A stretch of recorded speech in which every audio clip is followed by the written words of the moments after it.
Saúdo os irmãos com a paz do Senhor e desejo um bom dia, uma boa tarde, uma boa noite para você que está chegando aí no canal. Seja bem-vindo. Abençoe alguém e envie essa palavra para alguém que está precisando ouvi-la. E hoje eu vou deixar para sua meditação a palavra de Deus, essa palavra poderosa que se encontra no livro de João, capítulo 17, né? Compartilhe essa palavra, edifique a vida de alguém que está precisando. João 17 tem como título a oração intercessora de Jesus. Jesus falou assim, e levantou os seus olhos ao céu e disse: Pai, é chegada a hora, glorifica a teu filho, para que também o teu filho te glorifique a ti. Assim como lhe deste poder sobre toda a carne, para que dê a vida eterna a todos quantos lhe deste, e a vida eterna e esta que te conheçam a ti só por um único Deus verdadeiro, e a Jesus Cristo a quem enviaste. Eu glorifiquei-te na terra, tendo consumado a obra que me deste a fazer. E agora glorifica-me tu, ó Pai, junto de ti mesmo, com aquela glória que tinha contigo antes que o mundo existisse. Amém, amados? E hoje nós vamos falar sobre o poder, sobre a glória de Deus, né? Quando a glória de Deus envolve o homem, a labra subiega, quando a glória de Deus toma conta da vida do homem, o homem diminui e Deus cresce na vida dele, né? Foi assim na vida de Jesus. Jesus diminuiu para que o Pai aparecesse em suas obras, seus feitos, né? E a gente pode ver que na vida de Moisés também. Moisés deu lugar a Deus e Deus trabalhou poderosamente em sua vida. Agora aqui nós vamos fazer um comentário bíblico, né, que está no livro de Êxodo 38, 18, que fala que Moisés pediu a Deus para ver a sua glória, né? Seu coração, ele ansiava, ele estava ansioso para ver a glória de Deus, porque Moisés já andava com Deus já fazia muitos anos e ele não conhecia Deus de perto, né? Ele queria uma intimidade maior, ele conhecia Deus de longe, mas ele queria ter uma intimidade com Deus que ninguém tinha. E para isso ele renunciou a si mesmo, se esvaziou, para que a glória de Deus resplandecesse em sua vida, em suas atitudes, naquilo que ele fazia. E o comentário bíblico fala assim: as 3 fases na vida de Moisés começam assim, irmãos. Quando alguém é escolhido por Deus em uma missão, sempre existe uma preparação. E na vida de Moisés não foi diferente. É sobre isso que eu vou falar nesta hora. Como Deus prepara os seus filhos para o propósito que ele já determinou. E nós vamos analisar na vida desse homem de Deus chamado Moisés. Porque Moisés é um exemplo claro de alguém que foi chamado por Deus e que ele teve que ser preparado. Não foi da noite para o dia, não foi da maneira que ele pensava, mas foi de um modo totalmente diferente. Porque muitas das vezes Deus tem uma forma de trabalhar na vida da gente que a gente não está compreendendo, né? Mas a vontade de Deus, por mais diferente que seja da nossa, ela é sempre a melhor. A labra subierga. Então deixa Deus trabalhar na tua vida. Fica na dispensação do Espírito Santo, porque Ele sabe fazer a obra no vaso, né? Aí fala, mas foi de um modo totalmente diferente. Porque os caminhos de Deus são muito mais elevados do que os nossos. E Moisés viveu 120 anos e nós podemos dividir a vida dele em 3 fases, de 40 anos cada fase. Então nós vamos ver a primeira fase da vida dele. Moisés, que está escrito em Atos capítulo 7, verso 17 a 22. Ao se aproximar o tempo em que Deus cumpriria sua promessa a Abraão, aumentou muito o número do nosso povo no Egito. Então, outro rei que nada sabia a respeito de Aleluia, Jesus querido, tu és maravilhoso. De José passou a governar o Egito. Ele agiu traiçoeiramente para com o nosso povo e oprimiu os nossos antepassados, obrigando-os a abandonar os seus recém-nascidos para que não sobrevivesse naquele tempo. Nasceu Moisés, que era um menino extraordinário. Por 3 meses ele foi criado na casa de seu pai. Quando foi abandonado, a filha de Faraó o tomou e o criou como seu próprio filho. Moisés foi educado em toda a sabedoria dos egípcios e veio a ser poderoso em palavras e obras. Está em Atos 7, 17 a 22, né? Então aqui a gente vê o projeto de Deus na vida de Moisés, né? E quando Deus tem um projeto na vida do homem, o diabo não consegue matar ele, porque todas aquelas crianças foram mortas. Mas Moisés não, Deus protegeu ele porque Deus queria salvar o seu povo, libertar o seu povo. Deus tinha algo maior a realizar através da vida de Moisés, né? E Deus tem algo grande para realizar através da minha vida e da sua vida. Outras vidas vão ser alcançadas, outras vidas vão ser libertas. Então a gente não entende aquilo que Deus tem reservado para a nossa vida, mas a gente sabe que o que Deus tem reservado para a nossa vida é coisa grande, são coisas grandes. Aqui nós vemos que desde o nascimento até os 40 anos de idade, Moisés ele aprendeu a ser um príncipe na casa de Faraó. Os estudiosos acreditavam que Moisés ele estava sendo preparado para ser o sucessor de Faraó. E naquela época os egípcios eles eram muito avançados, principalmente na engenharia, na matemática e na astronomia. Existe um teor que eles fazem, existe um tour que eles fazem pelo Egito e não tem como se impressionar de ver a grandeza das obras faraônicas. Você escolhe você olha aquelas pirâmides e até hoje a gente não sabe ao certo como foram feitas, foram construídas. Não é que temos o conhecimento da palavra. Chegamos à conclusão que eles tiveram ajuda dos anjos caídos, que são demônios que se rebelaram com Deus e que ajudaram os homens a fazer aquilo. Não tem como, humanamente falando, eles fazerem aquilo tudo.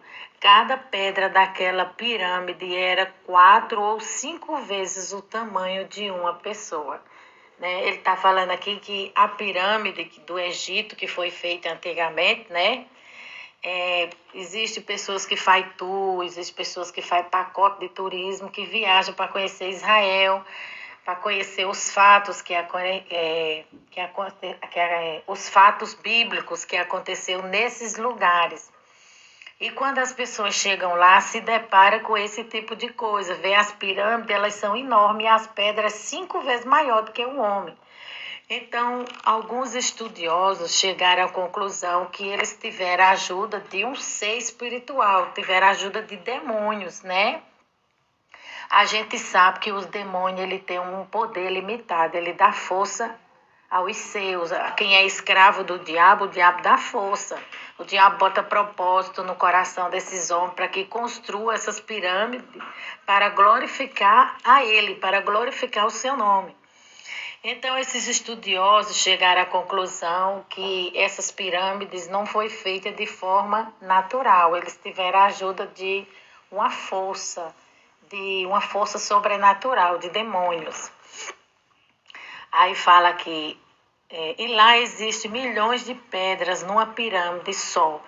Então, fora que o desenho dela é perfeito e trazendo. Peraí, deixa eu ler aqui, voltando aqui um pouquinho atrás para os irmãos entenderem melhor. Cada pedra daquela pirâmide era 4 vezes ou 5 vezes o tamanho de uma pessoa. E lá existe milhões de pedras numa pirâmide só. Então, fora que o desenho dela é perfeito e trazendo para o lado da astronomia, elas se encaixam perfeitamente com as estrelas. É uma coisa de louco, você fica impressionado. E aquilo era a época em que Moisés viveu. Então, assim, a tecnologia da época do tempo de Moisés era precária, né, comparada para os nossos dias atuais.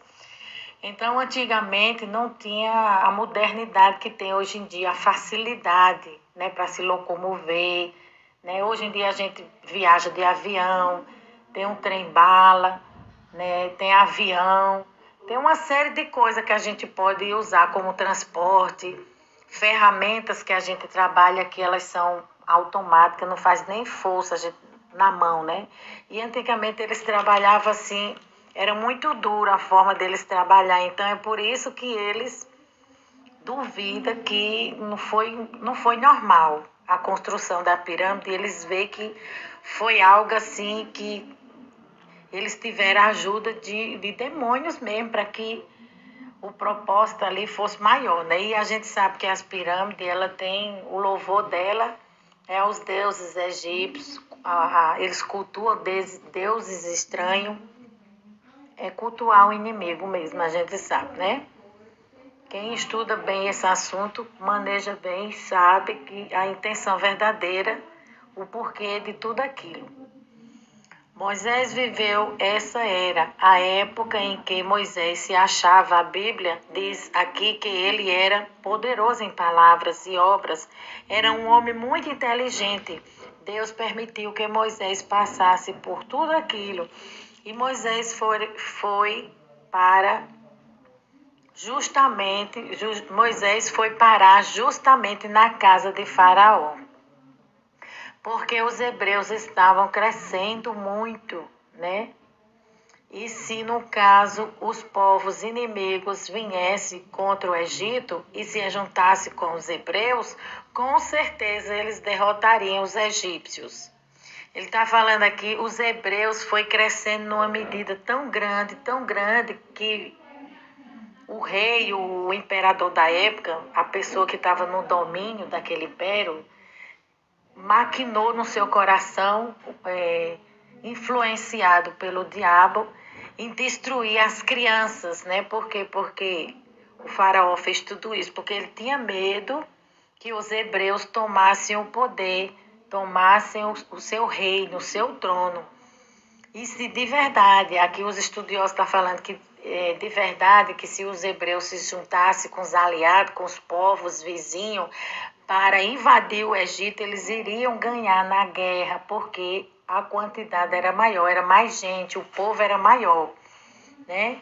O povo hebreu, juntamente com os outros povos, seriam maior do que os egípcios, então eles ganhariam a guerra. Só que os hebreus, eles não tinham a intenção de tomar o reinado de ninguém. E quem estava maquinando o mal em seu coração era o faraó da época, né? E aqui vamos ver o que ele faz. Os povos inimigos viessem contra o Egito e se juntassem com os hebreus, com certeza eles derrotariam os egípcios.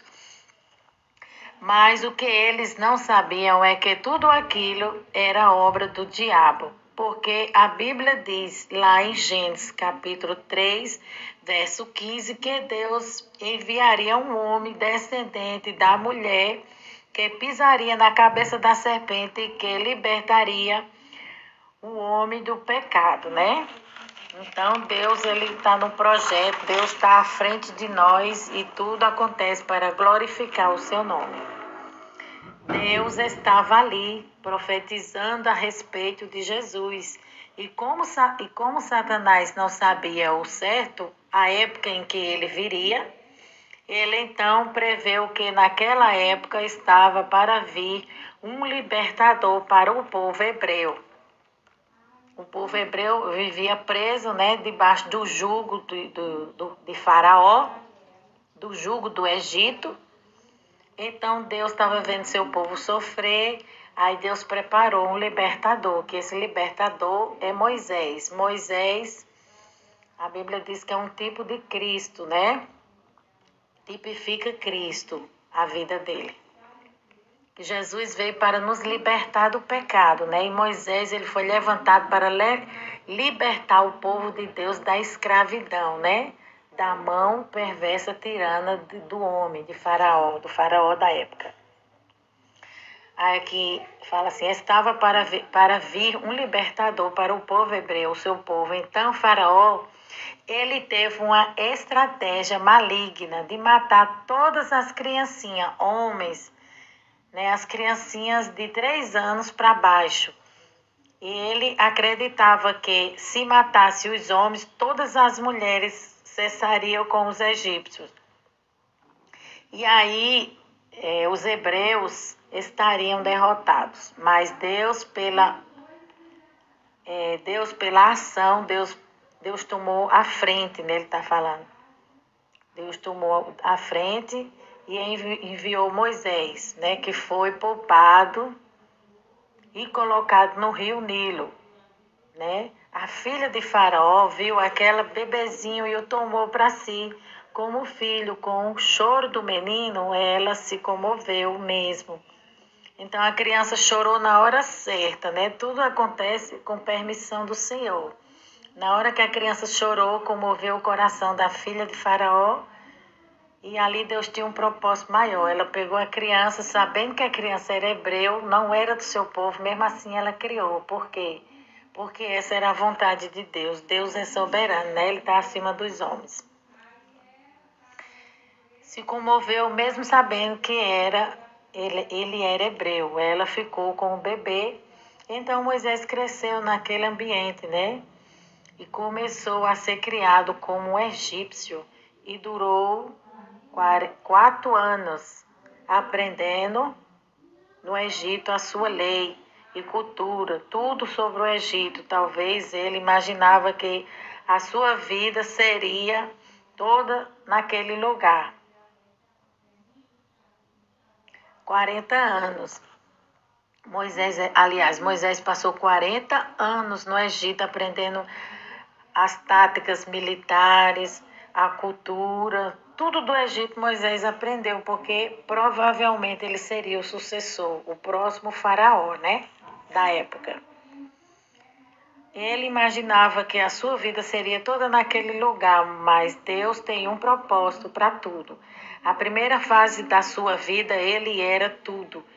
Já na segunda fase, ele descobriu que não era nada. A primeira fase na vida de Moisés, durante esses 40 anos, né?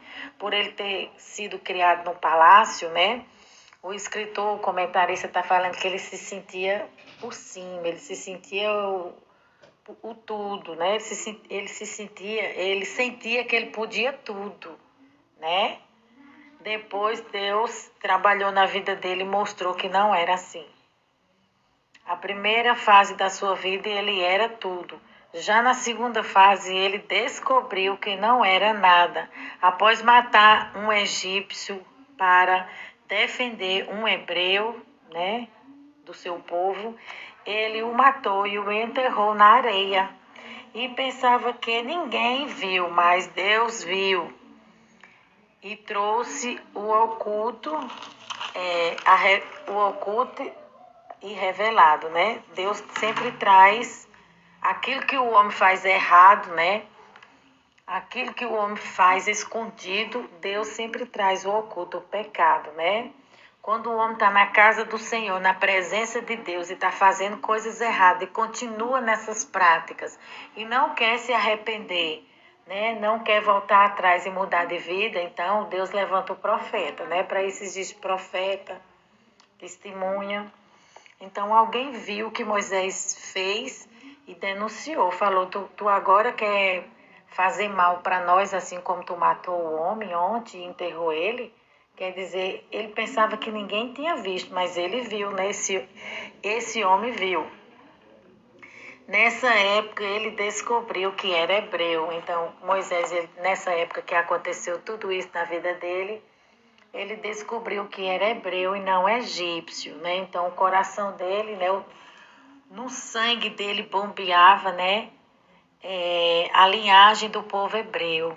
Então, mesmo que ele sendo criado num palácio, né, o seu coração era diferente. Por mais que ele quisesse ser egípcio, por mais que ele quisesse estar no mundo, fazer o que eles faziam, ele não conseguia. Por quê? Porque Deus tinha um chamado e um propósito na vida de Moisés. Ele era diferente, né? Todos nós, a gente nasce com um propósito. Esse propósito é glorificar o nome do Senhor. E Moisés não foi diferente. Os egípcios era só uma parte do problema que ele estava enfrentando. Porque o próprio povo hebreu, eles não se entendiam. Eles estavam sempre passando por luta. Em Hebreus capítulo 11, 24 e 26 diz: pela fé Moisés, já adulto, recusou ser chamado filho da filha de Faraó, preferindo ser maltratado com o povo de Deus, a desfrutar os prazeres do pecado durante algum tempo, né? Ele está falando aqui que naquela época, né, o homem só era considerado maior, né, a partir de 30 anos de idade. A partir de 30 anos de idade, na época de Cristo, ele já era de maior. Então aqui Moisés já tinha 40 anos de idade, então ele cumpriu a vontade de Deus, mesmo sem saber, né? Ele cumpriu o propósito que Deus tinha na vida dele. Ele glorificou o nome de Deus nas suas atitudes, até na morte daquele homem, né? Porque ele teve que sair e ali Deus começou a trabalhar na vida dele. Então ele abriu mão do palácio, ele abriu mão da mordomia. Moisés abriu mão de tudo que ele tinha para poder cuidar do povo hebreu, né? Ele abriu mão daquilo que ele tinha para poder ter uma vida melhor, uma vida diferente, porque de certa forma Moisés ele não se encontrava, ele estava no ambiente, ele foi criado naquele ambiente, mas ele sabe que ali não era seu povo, ali não era suas raízes, né? Egito, né? Não é lugar para ninguém morrer. Aliás, não é lugar para ninguém morrer e ninguém morar, né? Egito não é o mundo, o Egito é o mundo. Então, Moisés não foi criado para servir ao mundo. Moisés foi criado para servir a Deus. Então, é por isso que ele era diferente e não se adaptou no Egito. Então, aconteceu tudo isso para a glória de Deus. Por amor de Cristo, considerou a desonrar riquezas maior do que os tesouros do Egito, porque contemplava a sua recompensa, né? Ele está falando de Moisés.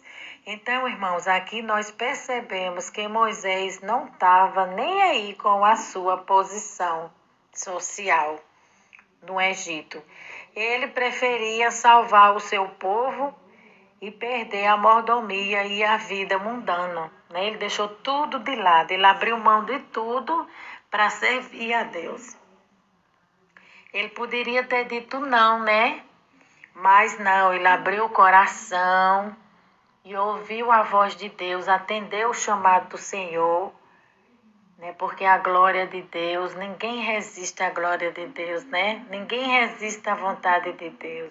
E quando Deus chama a gente ouve a voz de Deus, a gente quebranta nosso coração, a gente se prostra, se rende diante do Rei, né? Porque até o próprio diabo, ele ouve a voz de Deus e ele obedece. Quando Deus dá uma ordem, ele obedece, né? Ele não é obediente.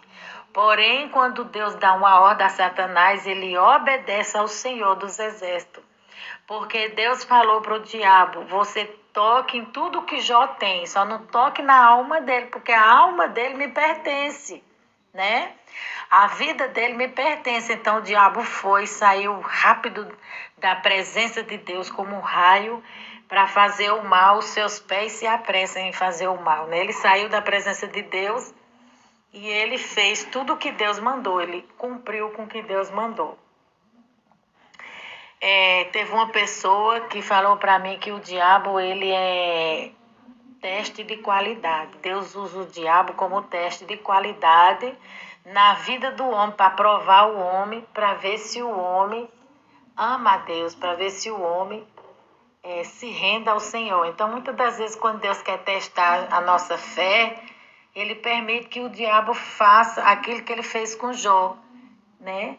Que ele toque, né? Que ele tire, que ele faça algum mal.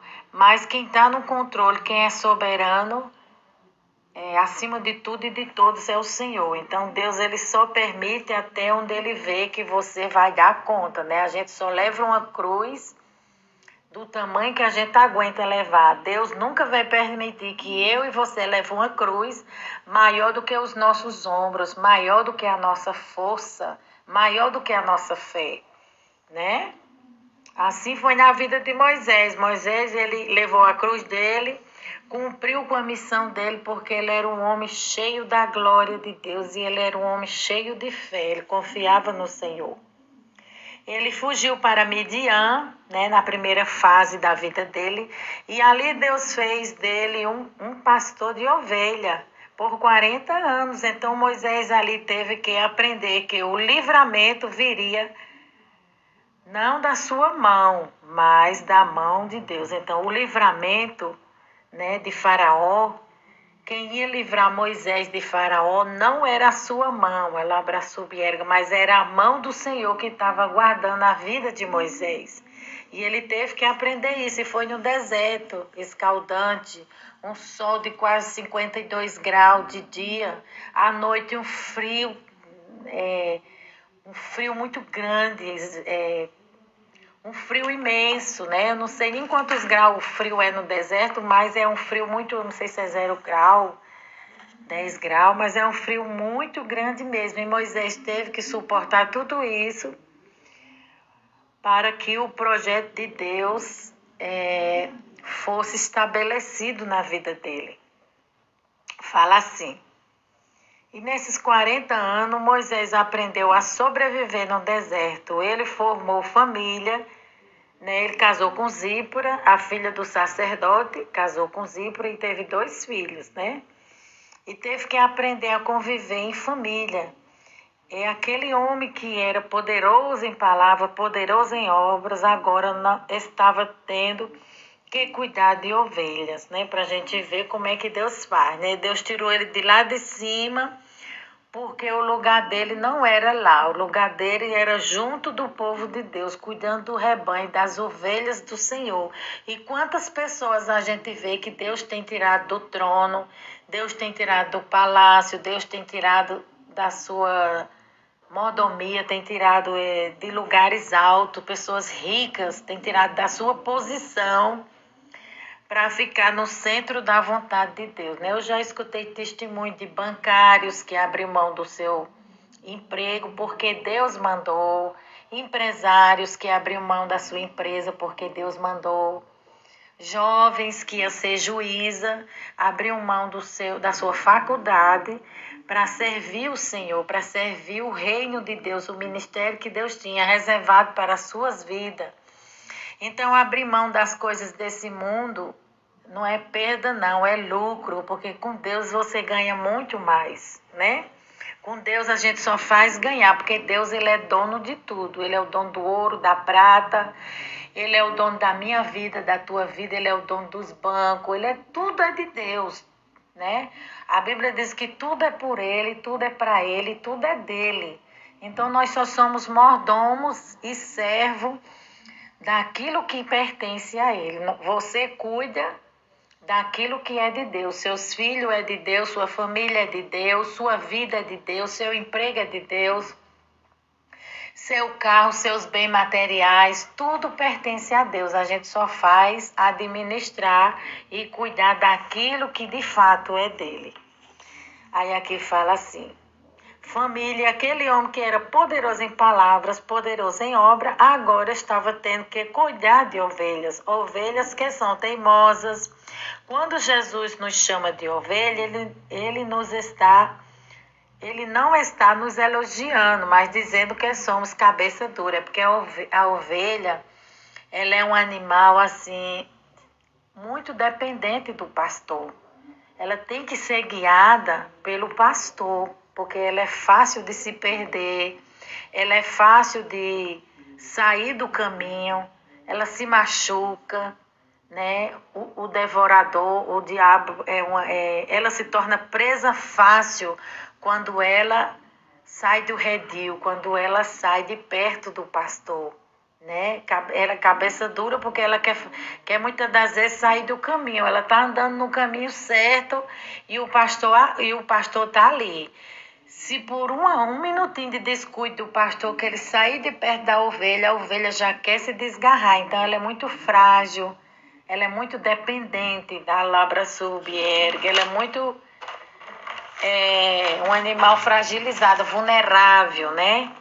Então, assim somos nós. Muitas das vezes a gente é ignorante, é burro. Muitas das vezes com falta de inteligências que, se a gente não tiver alinhado com o pastor, a gente cai no buraco, né? Porque a ovelha diz que a ovelha ela é meia cega, né? Então, se a ovelha sair de noite, é o fim dela, porque ela se perde, ela se machuca, ela se desvia do caminho, ela não tem defesa, né? Ela não é de briga, ela não é um animal que ela não é de briga.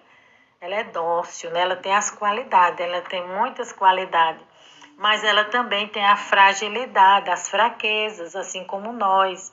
Nós somos comparados a uma ovelha, porque a ovelha ela é meia cabeça dura, e a gente também, que Deus está falando para a gente fazer uma coisa e a gente quer fazer outra. Aí a gente se dá mal, né? A gente cai nos buracos da vida. Então Moisés teve que ter paciência para lidar com esses animais que têm essa característica.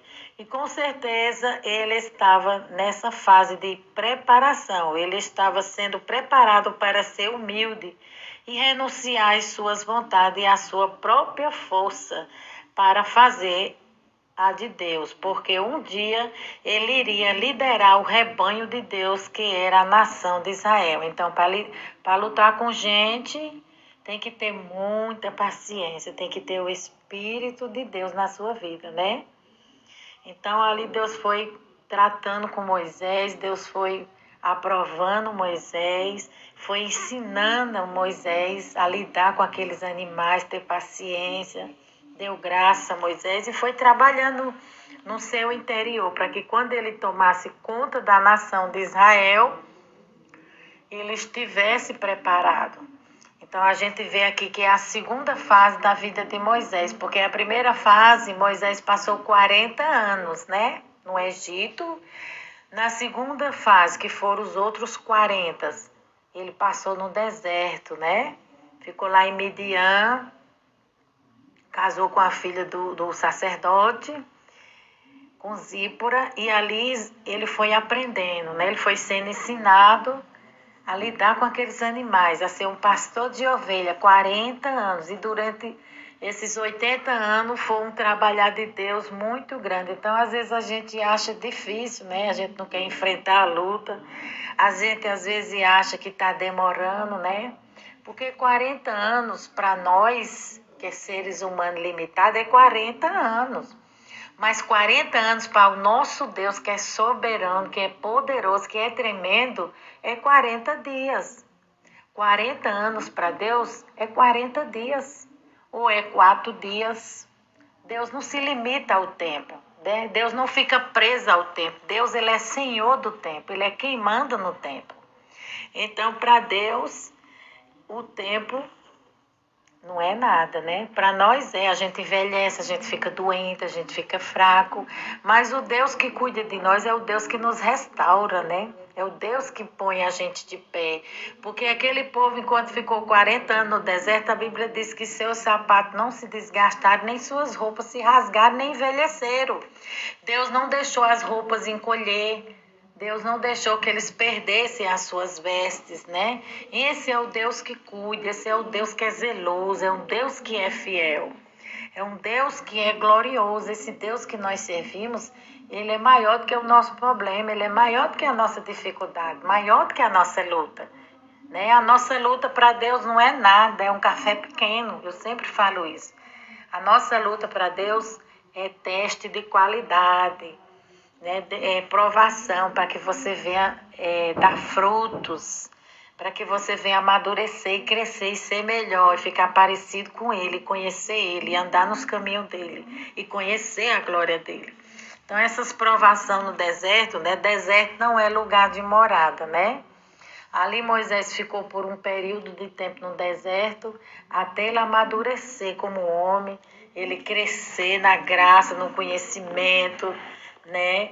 Ele crescer naquilo que Deus tinha reservado para a sua vida. Ele estava no tempo da lei. Então, no tempo da lei, ele foi trabalhado conforme a palavra de Deus nos ensina. Deus foi trabalhando nele, derramou o Espírito de Deus na vida dele, que o capacitou, fortaleceu, colocou ele de pé, deu sabedoria, deu entendimento, né? E Moisés fez muito prodígio, muitos feitos para glorificar o nome de Deus. A gente vê que a vida de Moisés é um exemplo, né, de dependência, é um exemplo de amor, né, de fé, de confiança, né? Moisés foi um homem que se entregou a Deus, né? Moisés ele tinha intimidade com Deus.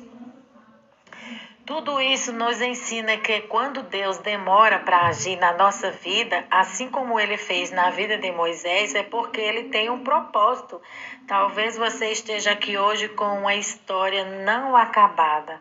Você não consegue mais ter fé, porque algumas coisas deu errado lá atrás. Aí você pensa que está tudo acabado, mas não. Deus está trabalhando, né? Você tem uma história que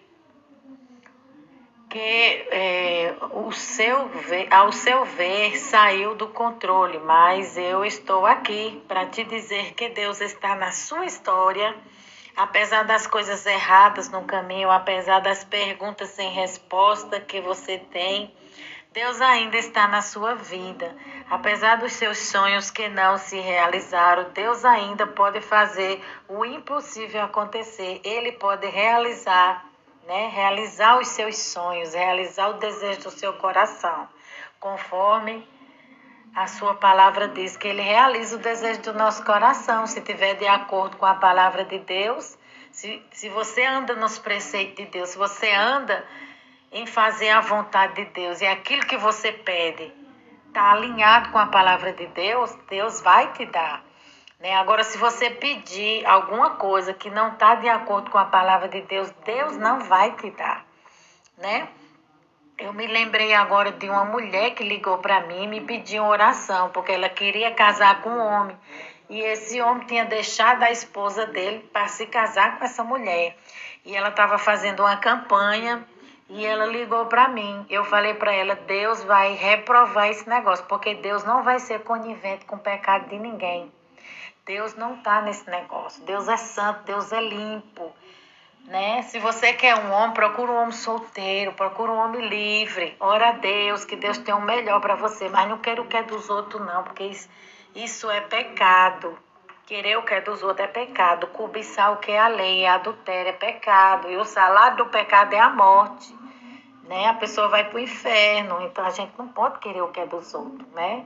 A gente tem que querer aquilo que Deus tem reservado para a nossa vida, né? Eu tenho uma coisa que eu carrego no meu coração, que eu carrego comigo desde quando eu era do mundo. Quando eu não tinha Jesus na minha vida, eu nunca gostei de homem casado, eu nunca gostei de me relacionar com aquilo que tinha dono, com aquilo que era dos outros. Porque eu sabia que eu ia arrumar problema, né? Então, eu orei a Deus 4 anos para que Deus preparasse um companheiro, um esposo para mim, porque eu não queria nada de ninguém. Nunca quis, né? Eu só fazia aproveitar as coisas do mundo, porque as coisas do mundo é passageira, né? Então, a gente só faz se divertir. Mas eu nunca quis Nada daquilo, aqueles homens que eram casados ou homem solteiro, eu nunca quis nada sério com ele, nunca quis nenhum relacionamento, porque eu sabia que não ia dar não ia chegar em lugar nenhum aquilo ali, né? Era uma fantasia. Então, Deus está ensinando aqui que tudo que a gente for pedir, peça de forma certa. Peça de acordo com a palavra de Deus, peça com ordem e decência, né? Porque Deus é santo, Deus nunca vai aprovar uma coisa errada. Tem pessoas que passam no sinal, chega a multa para ela pagar, né? E ela acha que tem razão, tá errado, né? Se errou, passou no trânsito, né? Comprou e não pagou, pegou o que é dos outros, roubou, mentiu. Tudo isso é coisas erradas, né? É coisa do inimigo. Então Deus não é conivente com o pecado, ele é santo, ele está fora desse tipo de coisa. E para a gente conhecer a Deus, os atributos de Deus, a gente tem que ler a sua palavra. E Deus, ele deixou a sua palavra como um ensinamento poderoso para que o homem conhecesse ele, se aproximasse dele, né? Porque com certeza o homem iria fazer uma pergunta, né? Quem fez tudo, né? Quem é o dono de tudo? Quem é Deus? Então, Deus já deixou uma forma da gente conhecer ele, uma forma da gente se aproximar dele. É a Bíblia Sagrada. A Bíblia Sagrada é a boca de Deus. A Bíblia Sagrada é o manual, ela é o mapa do tesouro, é a bússola, ela nos ensina a chegar no céu. É só através dela, né? Eu escutei o testemunho de um ladrão que leu a Bíblia, ele foi assaltar uma residência e leu a Bíblia e ali ele se converteu. Então, todos que se aproximam da palavra de Deus, ele não consegue ficar a mesma pessoa, porque a palavra de Deus, ela tem o poder de transformar, ela tem um poder transformador, de regenerar, de mudar a vida do vil pecador, seja ele quem for. Se aproximou de Deus, se aproximou da palavra de Deus, sua vida vai ser transformada de uma hora para outra. Aguarde, né? Deus vai realizar o impossível acontecer, né? Deus vai fazer o impossível acontecer na sua vida. Aguarde. Então, para Moisés estava tudo dando errado em sua vida. Parece que tudo estava acabado, né? Porque Moisés, ele saiu do palácio, né? E agora estava no deserto, escaldante, passando uma tribulação, uma luta terrível, muita dificuldade, né? Muitos problemas. E com certeza ele não estava com a autoestima boa, né? Então, para ele, na sua vida, estava dando tudo errado, mas só que Deus estava no controle de todas as coisas, né? Deus sabia o que estava fazendo. Para Deus, às vezes, o fim é o começo. Alguma coisa Deus quer te ensinar e te mostrar nesse deserto. Moisés ficou de molho 40 anos e depois ele, com 80 anos, ele viu Deus nas labaredas de fogo, na sarça ardente, no deserto. Nessa fase, Moisés chegou à conclusão de que Deus é tudo na nossa vida. No deserto, a sarça pega fogo, é normal. As sarças são árvores secas que têm espinhos e no calor acontece isso mesmo, né? É normal nesses lugares, essas sarças ardentes, devido ao calor ser tão imenso, tão grande, como eu falei, né? Segundo os estudiosos, chega até a 52 graus o calor no deserto. Então, é um calor insuportável. E essas árvores, elas pegam fogo. Então, para ele era normal uma árvore queimar, né? Queimar era normal por si própria ali, por causa do calor. O fogo aquecia e fazia aquela quintura muito grande e ali eles pegavam fogo. Mas só que nesse dia que ele saiu para arrebanhar e tomar conta daquelas ovelhas, ele se deparou com a sarça ardente e a sarça pegava fogo e o fogo não queimava. E ele ficou assim, espantado. Que negócio é esse? Gente, como é isso? A sarça queima e não queima, queima e não consome, né? Ela queima e não consome, assim é o fogo de Deus na nossa vida, né? O fogo de Deus, ele consome sim, mas o pecado, ele consome todo o mal, ele consome toda a impureza, toda a sujeira, né, do pecado na nossa vida. O fogo de Deus, ele nos purifica, nos limpa, né, nos atrai para perto de Deus. O fogo que queimava, mas não consumia. Essa sarça somos nós. E esse fogo é Deus em nós. Então, essa sarça, né, outrora, era eu e você. Era uma árvore seca, sem vida. Outrora, quando a gente não conhecia Jesus, a gente era essa árvore seca e sem vida. Mas o fogo de Deus aqueceu a nossa vida. O fogo de Deus nos libertou. O fogo de Deus nos limpou, né? Purificou, tirou da nossa vida aquilo que não presta, aquilo que não é bom, que não agrada a Deus, né? E esse fogo alcançou Moisés, queimou ele, incendiou ele, mudou ele. E Moisés falou com a sarça, e Deus falou dentro da sarça com Moisés, diz: tira as sandálias dos teus pés, porque o lugar que tu pisas é santo. O lugar se tornou santo por causa da presença de Deus, a labra subierga. Onde a presença de Deus está, o ambiente fica santo, fica santificado. Então, aquele lugar onde Moisés estava, né? Moisés tinha que ter reverência. Então, ele tirou as sandálias dos pés, como diz assim: eu vou me despir do velho homem, eu vou deixar de lado aquilo que é do velho homem, aquele que não pertence mais a mim. Vou me achegar a Deus com minha alma transparente. Eu vou me entregar a Deus o meu tudo. E ali Moisés se achegou, falou com Deus, e Deus falou com Moisés, incendiou a vida de Moisés, queimou Moisés, né? Impactou a vida de Moisés, aquele momento que ele atravessou na vida dele, e nunca mais ele foi o mesmo. Ali Moisés, ele passou a ser um novo homem. Tudo que era velho ficou para trás, e eis que tudo se faz novo, né? A Bíblia fala. Sadraque, Mesaque e Abednego foi jogado na fornalha ardente, mas Jesus estava lá para o proteger, e o fogo não o queimou, nem o fio da cabeça dele. Né? Tá vendo? Esse fogo não é um fogo estranho, porque existe dois tipos de fogo, né?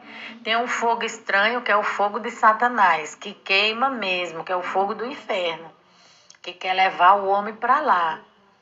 Mas o fogo de Deus é um fogo purificador, é um fogo que aquece, é um fogo divino, é um fogo santo, é um fogo que limpa.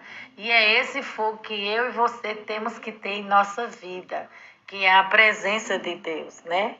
Eu lembro aqui que meu marido falou que teve uma época na vida dele que ele buscava tanta a presença de Deus, ele se encheu de Deus, que ele falou que quando ele ia trabalhar, ele sentia um fogo percorrendo em todo o seu corpo, né? E aonde ele chegava perto das pessoas, as pessoas que eram viciadas em droga, aquelas pessoas começavam a chorar, né? Porque sentia a presença de Deus, né? Então, a presença de Deus faz a diferença na minha e na sua vida, aonde a gente chegar.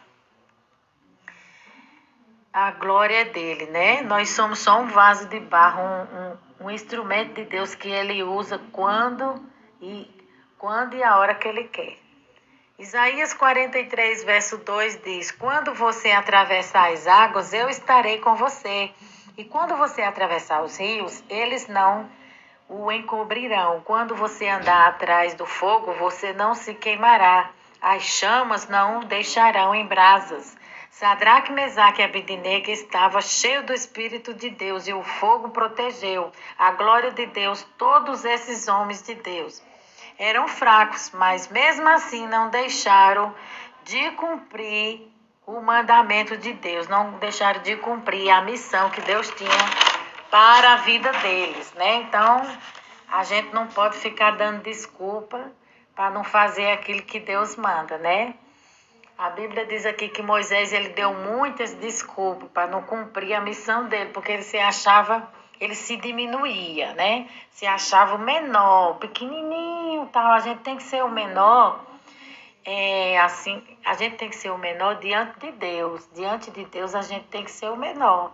Diante dos homens a gente tem que deixar que Deus seja maior na nossa vida. Diante dos homens a gente tem que se colocar na posição certa, na posição que Deus nos colocou, na posição de servo, né? Porque quem tem que ser grande na nossa vida, né? Quem tem que aparecer não somos nós, mas quem tem que aparecer na minha e na sua vida é o Espírito Santo de Deus. Ele é quem é dono de nós, ele é quem manda na nossa vida.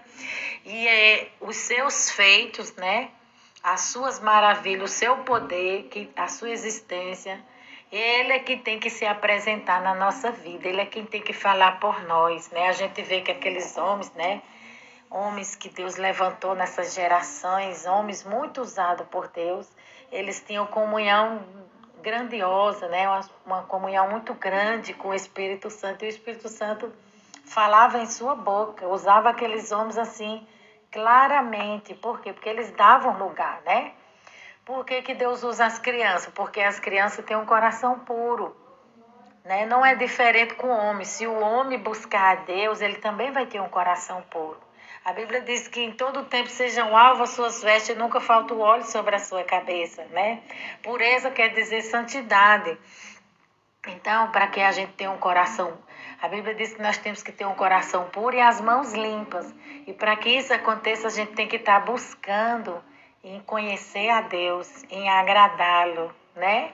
O desejo do nosso coração seja voltado para Deus, em conhecer a Deus, em agradar a Deus, né? A Bíblia nos ensina. Quer agradar a Deus? Jesus falou, quer agradar meu Pai? Então procure conhecê-lo, né? Procure conhecer aquilo que ele gosta, aquilo que alegra seu coração, né? O que é que alegra o coração de Deus? É adorá-lo. Quando você faz a vontade dele, obedece, né? Cumpra a vontade dele, cumpra o chamado que ele tem para você, então você está adorando ele, você está engrandecendo, né? Está dando bom testemunho. Moisés, em Êxodo 3, capítulo 4, Moisés deu muita desculpa para não servir a Deus, porque se achava falho e fraco, mas a Bíblia diz que quando penso que estou fraco, eu estou forte, né? Se eu não me engano, foi Paulo que falou esse versículo da Bíblia, que diz que quando eu penso que estou fraco, eu estou forte, né? Quando eu penso que eu não posso, eu posso, porque quem guia a minha vida, quem me levanta, quem me conduz é o Senhor. Quem me põe de pé, né? Hoje eu pude perceber isso. Eu limpei minha casa todinha, fiz todas as tarefas que eu tinha que fazer e eu não me senti cansada. Eu me senti com a disposição, porque quem faz isso é o Senhor. O Senhor é quem renova nossas forças como a da águia, né? Deus é quem dá ânimo, quem dá disposição, quem dá graça. Então a glória é toda dele, né? A glória pertence a ele. Moisés deu 5 desculpas para Deus, porque parece que o deserto tinha acabado com ele, com os sonhos, com a esperança, mas na verdade Deus permitiu que ele se esvaziasse, que Moisés se esvaziasse, porque agora era a hora de Deus encher ele, né? Então Moisés ele ainda estava muito cheio ainda de si, muito cheio ainda das suas fraquezas, do seu eu, né? Do seu ego. Às vezes isso é um problema na vida do homem, né? O eu e o ego quer falar mais alto do que a voz de Deus. Isso aí é um problema. Então Moisés ele foi trabalhado na marreta de Deus. Eu falo assim que Moisés ele foi trabalhado, ele foi esculpido, foi bem tratado com Deus. Deus tratou ele assim bem, mudou ele, deixou ele na posição certa que Deus queria, para que ele conduzisse o seu povo, né, para Nova Jerusalém, para a cidade, para a terra prometida, para a terra que manava leite e mel. Então essa terra, né? Essa terra não é aqui, essa terra é lá no céu, é na Nova Jerusalém, né? A Bíblia fala dessa terra aqui, dessa terra que Deus tinha preparado para o seu povo, mas a gente aplicando na vida espiritual, nós sabemos que Deus, ele nos aguarda lá na sua morada, na sua casa celestial, na sua mansão celestial, Deus está esperando pelo seu povo, pelo um povo lavado e remido no seu sangue, pelo um povo santo de boas obras, um povo que tem a mão limpa e um coração puro. Então é esse povo que vai morar no céu, né? Um povo que faz a vontade do Senhor. E Moisés, em suas desculpas, diz: eu não sou ninguém, Deus, né? Às vezes a gente tem essa mania, Deus está mandando a gente ir para o lugar fazer uma coisa, a gente começa a tremer na base, a querer voltar atrás, a bater pino, a querer voltar atrás. Eu não vou fazer isso não, que eu não dou conta não, realmente você não dá conta não, assim como Gideão. Mas Deus falou para Gideão: vai nessa tua força, homem valoroso, vai, porque eu sou contigo. Você tem qualidades, né, como eu também tenho, e a sua fortaleza vem de Deus. Deus conhece, né? E Deus é quem te capacita. Se Deus mandou você ir, vá. Se Deus mandou você fazer, faça. Se Deus mandou você pagar o preço, pague, porque Ele sabe que você tem capacidade, Ele sabe que você pode, tem resistência para vencer esse mal. Nós temos que botar o capacete, a couraça, o escudo, o evangelho da paz, vestir a armadura espiritual para vencer Satanás todos os dias da nossa vida, porque não é fácil. Sem a armadura de Deus, a gente fica vulnerável, né? Sem proteção. Então, vamos vestir a armadura de Deus, usar as armas espirituais, porque as nossas armas, elas não são carnais, elas não são desse mundo. A minha arma e a sua arma, ela é espiritual, é o joelho, é a oração, é o louvor, é a intercessão, leitura da palavra, é a Bíblia Sagrada. Então, as nossas armas, elas são poderosas em Cristo Jesus, né? A segunda desculpa, eu não sei qual o nome do Senhor. Como é que eu vou chegar nos israelitas e falar do Senhor? Eu preciso revelar o teu caráter para eles. Então aqui Moisés, ele ficava dando desculpa. Foram 5 desculpas que Moisés deu para Deus, né? Está relatado aqui, nesse estudo que a gente está lendo. E não adiantou, porque quando Deus tem um propósito na vida do homem, não adianta dar desculpa esfarrapada, não adianta vir com conversa fiada, né? Se Deus escolheu você, é você que Ele vai mandar, né, Moisés? Deus quis falar: se foi você que eu escolhi, Moisés, foi você, não foi seu irmão. Então é você que é o libertador do meu povo. E Moisés dizia para Deus: eu preciso de um nome, porque como é que eu vou chegar diante de Faraó, que lá no Egito tem muitos deuses. Eles adoram vários deuses. E eu vou chegar lá com Deus que não tem nome, que não tem rosto, que não tem figura. E agora, como é que eu vou fazer, né? Porque isso aí mostra que Moisés, nessa época, né, do que ele morava no Egito, ele não conhecia a Deus. Ele só conhecia a Deus, o Deus de Israel, de ouvir falar. Ele conhecia de longe, assim como Jó. Jó só conhecia a Deus de ouvir falar. Até que Jó teve uma experiência, né, com Deus.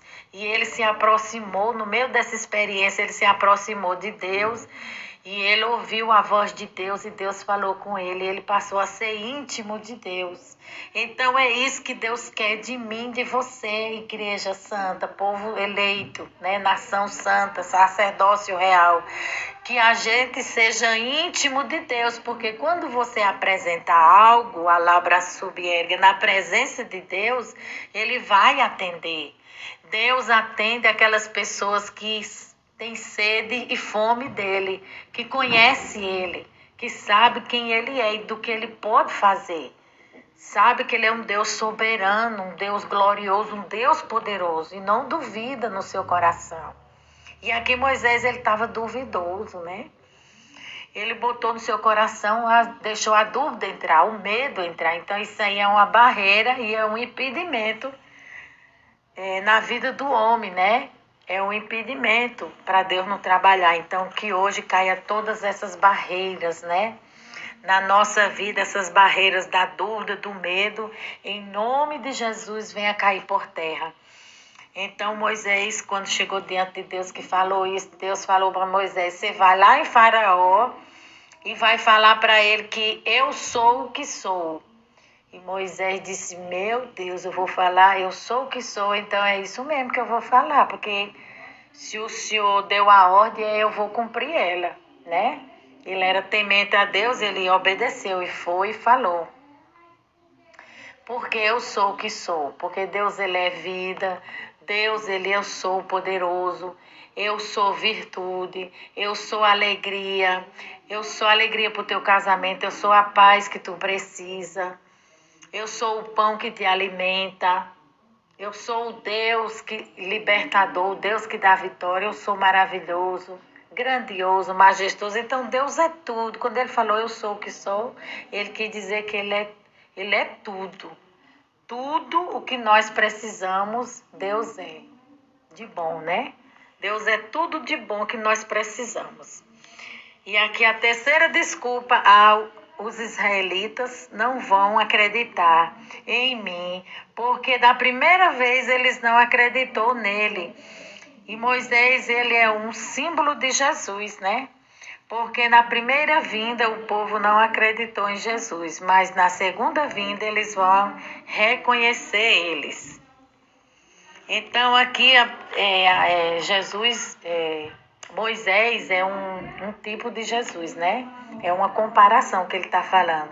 Que a vida de Moisés é bem parecida com aquilo que Jesus era e é e veio fazer, né? Moisés é um tipo de Jesus. Então Moisés, a primeira vez que ele foi falar com os israelitas, não deu ouvido a ele, né? Porque ele tinha matado um homem, ele tinha aprontado algo lá, ele tinha feito algo de errado, então ficou duvidoso, né? A sua imagem ficou suja. Então, quando a gente faz alguma coisa, a gente é condenado pelos homens e não por Deus. A Bíblia diz que Deus ele perdoa os nossos pecados, né? Seus pecados podem ser. Você pode ter feito ter cometido coisas horrendas, coisas horríveis, ser vermelho como escarlate. Mas diante de Deus, os seus pecados, ele vai ficar branco, vai ficar alvo como a neve. Deus, ele perdoa. Deus não quer saber do meu passado, do que eu fiz ou deixei de fazer. Deus não quer saber do seu passado, daquilo que você aprontou, do que você fez de errado. A partir do momento que você faz uma aliança com Deus, faz uma aliança com Jesus, você nasce de novo. Ali vai começar uma nova história na sua vida. Deus vai escrever uma nova história na sua vida. Então, essa desculpa que Moisés deu, né, para Deus e não ir lá, não foi suficiente, porque Deus, assim, ele não acreditou, ele não aceitou, né? Porque Deus, ele não olha como o homem, né, vê, ele não vê como o homem vê. Então Deus disse, não se preocupe, o coração do homem pertence, né? Com outras palavras, Deus é soberano, né? Deus é poderoso. A Bíblia diz que ele é onipotente, onisciente e onipresente. Então ele sabe do futuro, antes do futuro antes do futuro acontecer, ele já está sabendo das coisas que vão acontecer lá no futuro, lá na frente, que milhões e milhões de décadas que ainda vai acontecer na sua vida, Deus já está sabendo. Então Deus, ele tem um coração do homem, assim como Deus trabalhou no coração de Faraó, Deus tem um coração do homem na sua mão. Então Deus trabalhou em favor de Moisés para que o povo o aceitasse como libertador do seu povo.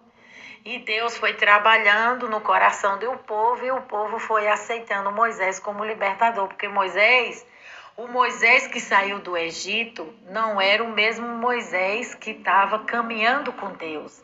Era um outro Moisés, era um Moisés novo, nascido de novo, né?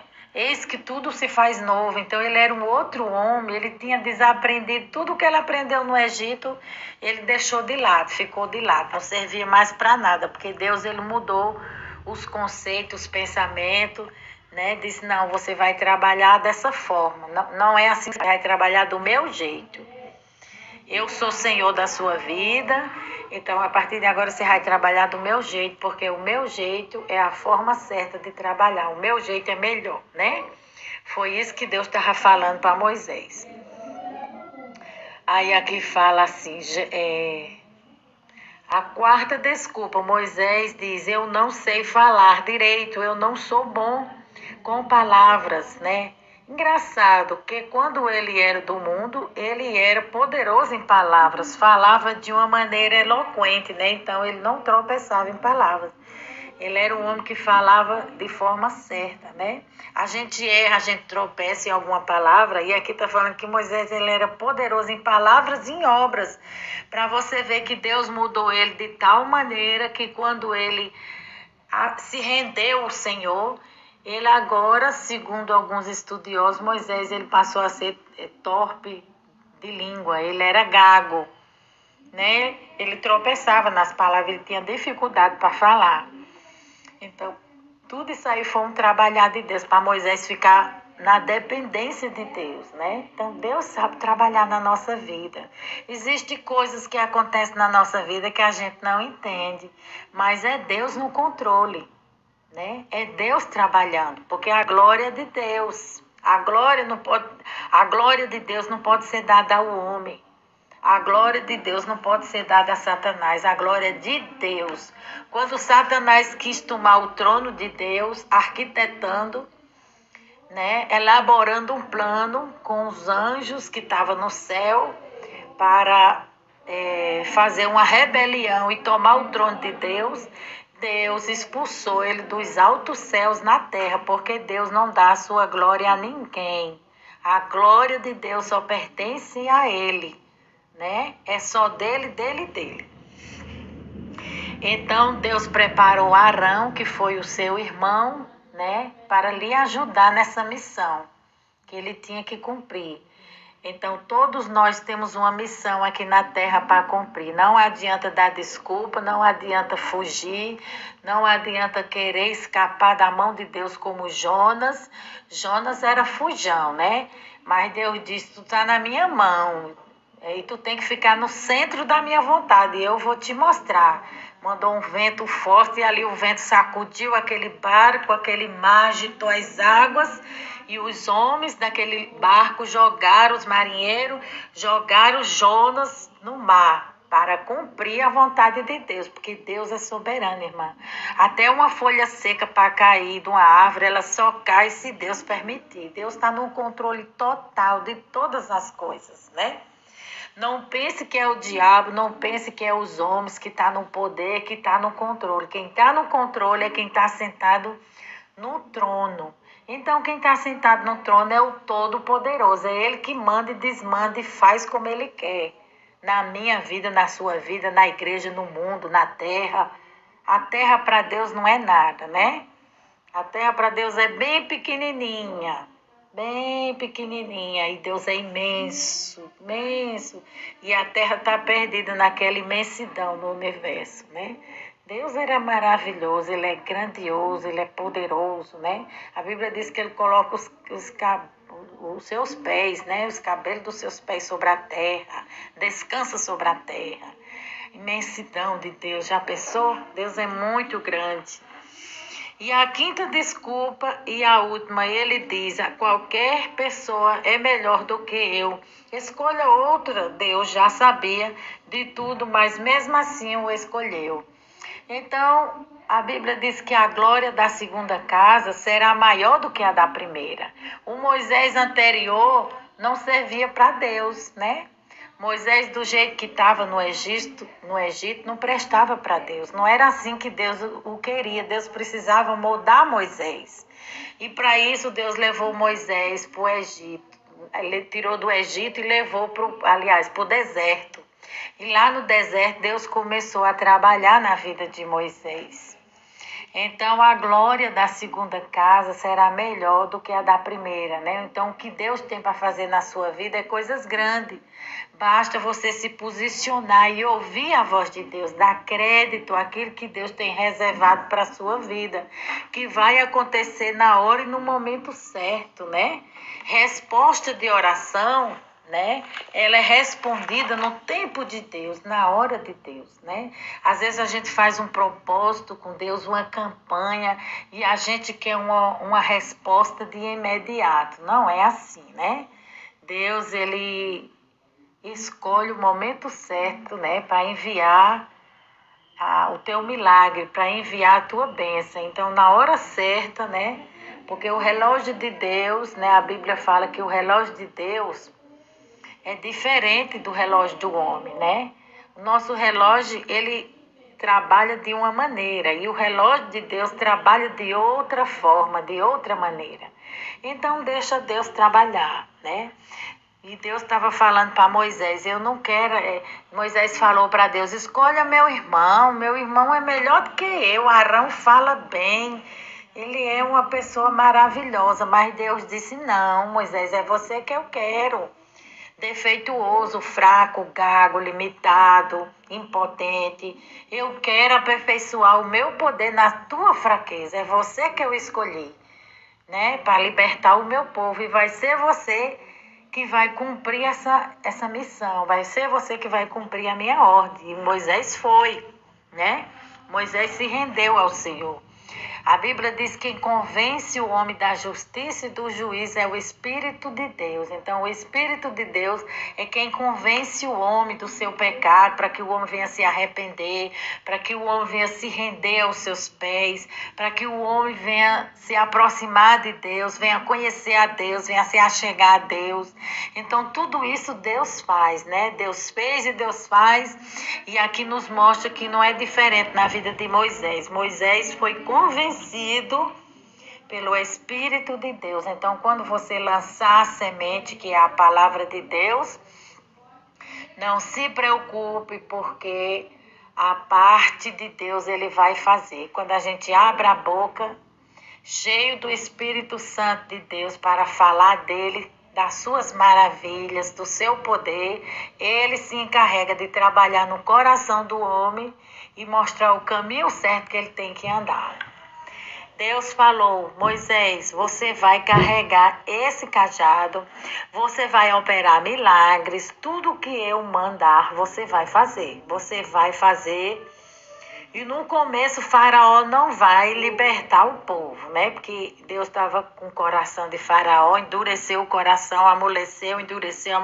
Porque Deus também queria tratar no caráter do seu povo, né? Seu povo estava corrompido, seu povo estava oscilando, seu povo estava cogitando em dois pensamentos. Assim, Deus ele precisa tratar no nosso caráter, Deus precisa trabalhar em nós para que a gente venha dar fruto, para que a gente venha ser melhor, para que a gente venha ser liberto de certas coisas. Então Deus ele tem que forjar um caráter santo em nós.